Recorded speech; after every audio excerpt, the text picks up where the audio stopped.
Para curar o sentimento, é preciso que antes seja curado o pensamento. Muitos sofrimentos são criados e alimentados pela forma como nós pensamos. Se alimenta um pensamento opressivo, negativo, é natural que se manifestem sentimentos da mesma natureza. Se alimento pensamentos que me alienam, retiram da realidade, mais cedo ou mais tarde terei de enfrentar uma leva de sofrimentos que nascerão da minha desilusão. Sempre há uma forma de pensar, um jeito de compreender a realidade, gestando e dando vida aos nossos sentimentos. Há uma forma interessante de interferir sobre eles, submetendo-os ao crivo da razão. Algumas perguntas ajudam. É justo sofrer o tanto que estou sofrendo? Se foi uma perda, um rompimento, preciso perguntar: estou sofrendo pelo que realmente perdi ou pelo que imagino ter perdido? Nem tudo que a gente sente é verdadeiro. Muitas vezes o sofrimento, o sentimento ruim, é resultado de uma farsa emocional criada pela nossa mente. Portanto, crie o hábito de tentar identificar o pensamento que está gestando o que hoje você sente. Acredite, quando a razão assume o controle, muitos sofrimentos caem por terra. A época dos grandes números esmaga e escraviza a alma humana.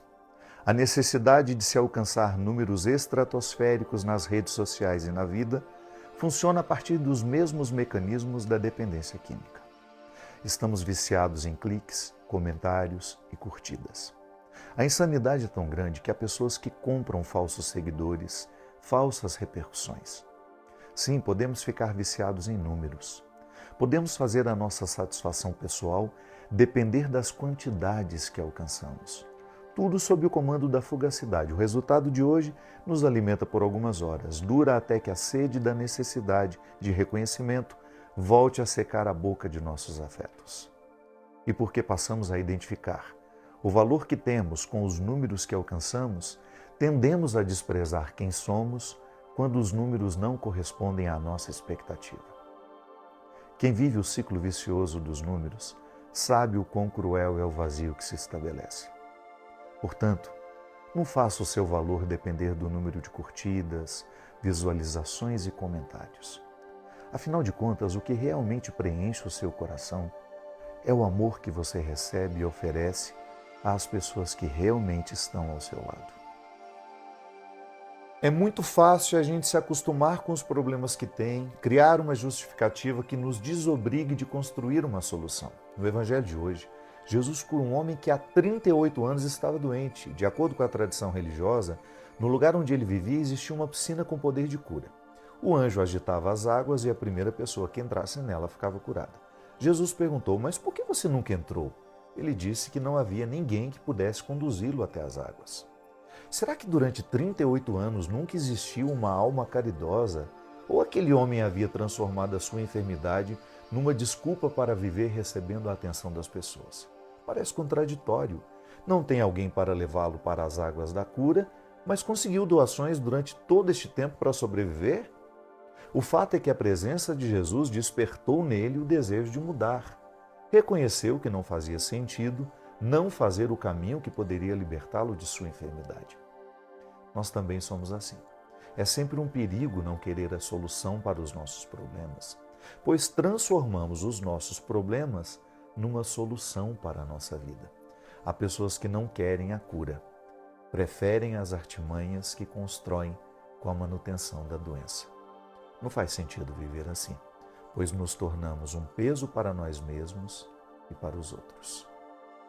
Jesus resumiu a lei mosaica num único mandamento: amar a Deus e ao próximo como a si mesmo, uma conjugação de 3 amores que pedem especificações. O primeiro, o amor a Deus se desdobra em amor por toda a obra criada, propõe uma percepção mais apurada de sua presença no mundo. O segundo, o amor ao próximo é uma conduta que nos identifica como cristãos, pois expressa muito fortemente o caráter que devemos ter.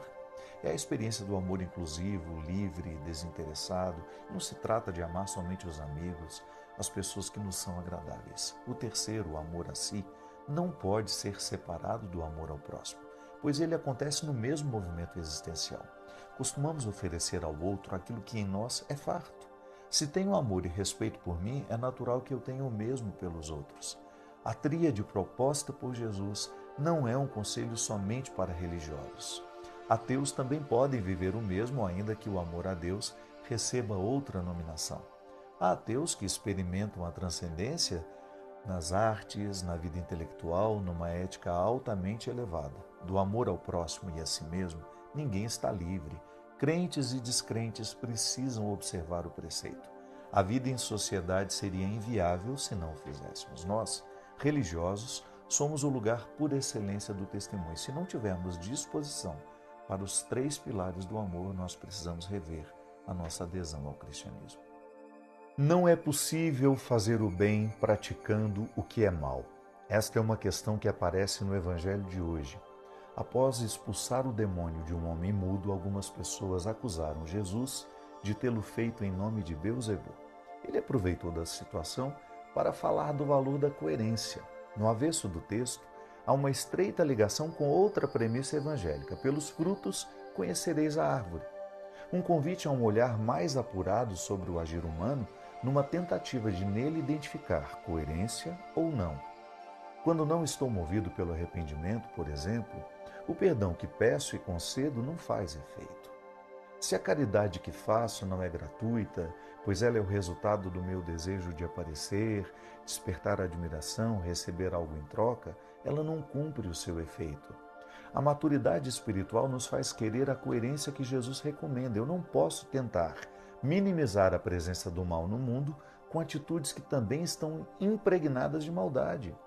A minha empatia não pode ser seletiva, aplicando-a somente com as pessoas que me são agradáveis.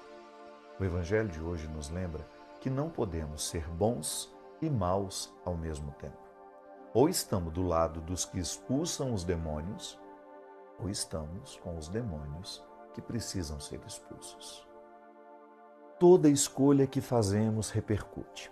Algumas mais, outras menos, depende da importância delas. Se faço uma escolha que provocou um estrago na minha vida e na vida das pessoas que amo, preciso assumir as consequências, viver com dignidade as repercussões. É como uma onda no mar. A intensidade com que chegará na praia depende do movimento inicial que a provocou. É natural que nós queiramos evitar a quebra da onda ou diminuir a sua força, mas é a regra da natureza.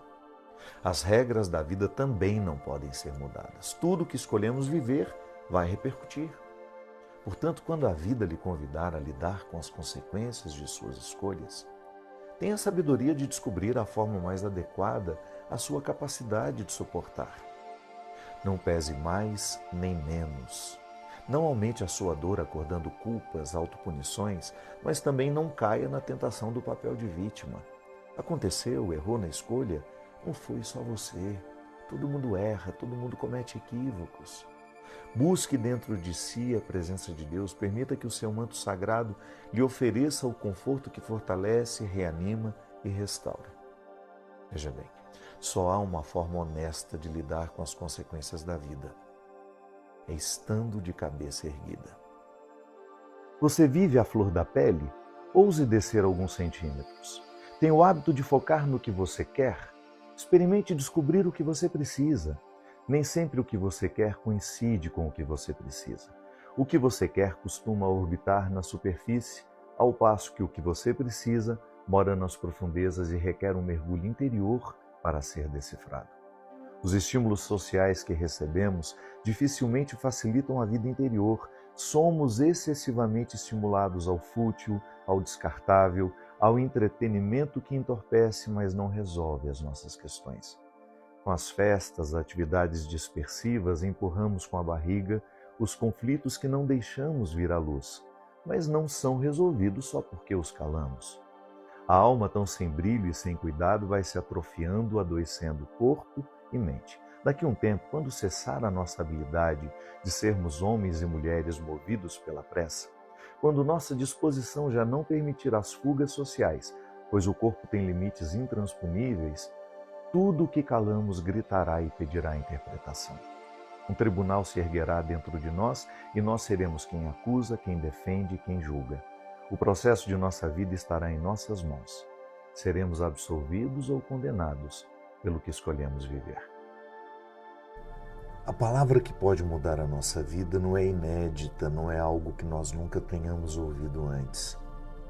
A diferença é quando ouvimos, como ouvimos, Depende da nossa disposição interior, da abertura que damos para ouvir aquilo que Deus precisa nos dizer. Isso que eu vou dizer agora é o óbvio do óbvio, mas pode ser que você esteja precisando ouvir isso hoje.